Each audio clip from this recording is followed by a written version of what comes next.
శారదా చంద్రమౌళీసం రత్నగర్భగణేశ్వరం శంకరంచ ఋష్యశృంగేశం తుంగాం లోకగురూన్ భజే. ఉభయ జగద్గురువుల యొక్క పాదపద్మాలకి నమస్కారం చేసుకుంటూ, అలాగే నాకు జ్యోతిష విద్యను నేర్పిన గురువర్యులు జ్యోతిష బ్రహ్మ కీర్తిశేషులు శ్రీ ఈరంకి సూర్యనారాయణమూర్తి గారు, సూర్యశ్రీ దైవజ్ఞి గారి యొక్క పాదపద్మాలకి నమస్కారం చేసుకుంటూ, ఓం శ్రీ మహాగణాధిపతి నమః, శ్రీ గురుభ్యో నమః, హరి ఓం. వీక్షకులందరికీ నమస్కారం.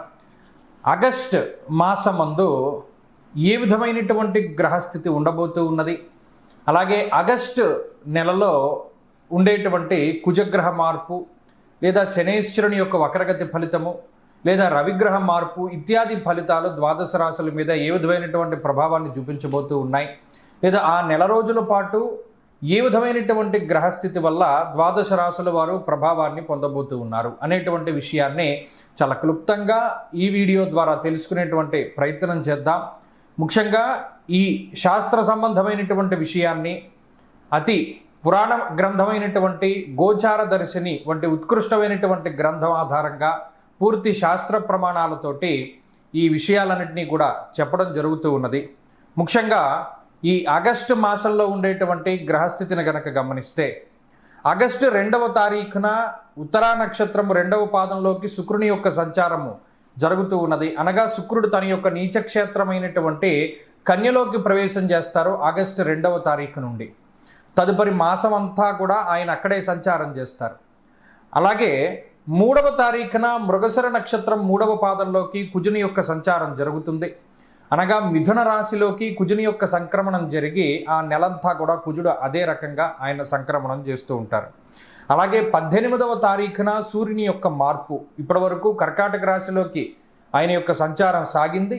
18వ తారీఖున కర్కాటక సంక్రమణాన్ని వదిలిపెట్టి ఆయన సింహరాశిలోకి ఆయన యొక్క సంక్రమణాన్ని ప్రారంభం చేస్తారు. అంటే 18వ తారీఖు నుండి మాసం చివరి వరకు కూడా రవి యొక్క గమనము అనేటువంటిది సింహరాశిలోనే ఉంటుంది.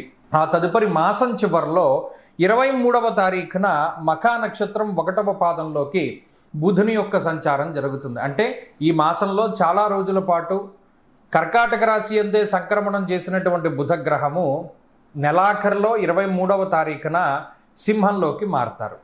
అయితే ఈ మాసంలో గురుడి యొక్క స్థితిగతులన్నీ కూడా కర్కాటక రాశిలోనే ఆయన యొక్క సంక్రమణం సాగుతూ ఉన్నది కాబట్టి ఫలితాలన్నీ కూడా అక్కడి నుండి తీసుకుంటాం. అలాగే శనేశ్వరుని యొక్క స్థితి వక్రగతిలో ఉన్నది. ఆయన మీనరాశి యందు వక్రించి సంచారం చేస్తూ ఉన్నారు. ఆ ఫలితాలను దృష్టిలో పెట్టుకోవాలి. కుంభరాశి యందు రాహు ఉన్నారు. అలాగే సింహమందు కేతుగ్రహం ఉన్నటువంటి పరిస్థితుల్లో ద్వాదశ రాశులపైన ఈ గ్రహస్థితి ఆగస్టు మాసమందు ఏ విధంగా ప్రభావాన్ని చూపించబోతూ ఉన్నది.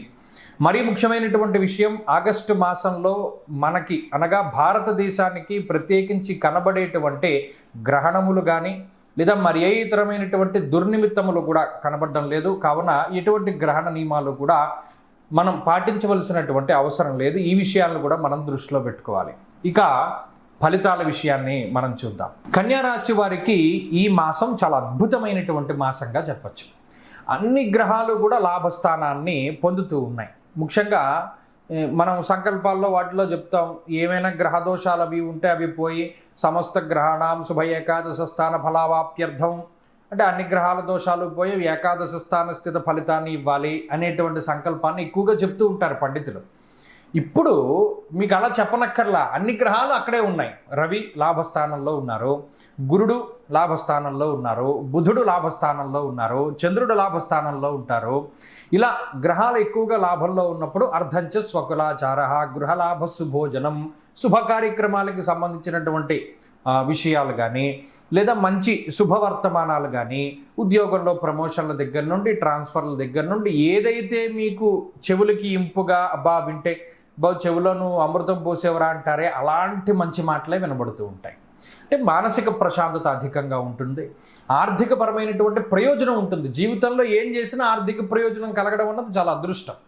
అది ఈ రాశి వారికి కలుగుతుంది. ఆఖరికి చివరాఖరికి ఎవరికైనా సాయం చేసినా కూడా వాడు డబ్బు ఇస్తూ ఉంటాడు. నాకు వద్దురా బాబు అని చెప్పినా కూడా వాడు డబ్బు చేతిలో పెడతాడు.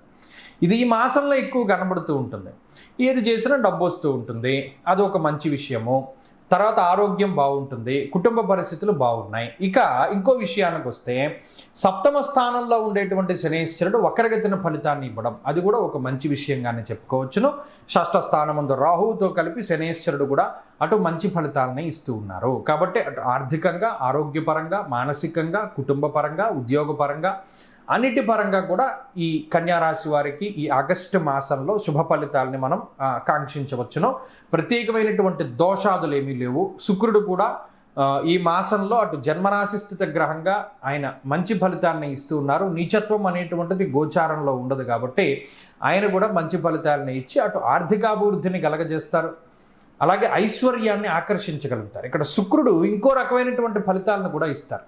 నెగిటివ్ పబ్లిసిటీ జరగడానికి కూడా కారణం ఉంటుంది. అంటే మీ గురించి ఎవరైనా చెడుగా చెప్పినా అది మీ మంచికే అన్నట్టు పరిణమిస్తూ ఉంటుంది. దాన్ని కూడా ఈ మాసంలో కన్యా రాశి వారు ఖచ్చితంగా చూడవచ్చు. అపోలే నా గురించి, అసలు నా గురించి అంటూ చెప్తే చాలు, మంచో చెడో పక్కన పెడదాం అనేటువంటి సందర్భాలు కూడా వస్తూ ఉంటాయి. ఇది కూడా చాలా విచిత్రంగా ఉంటుంది.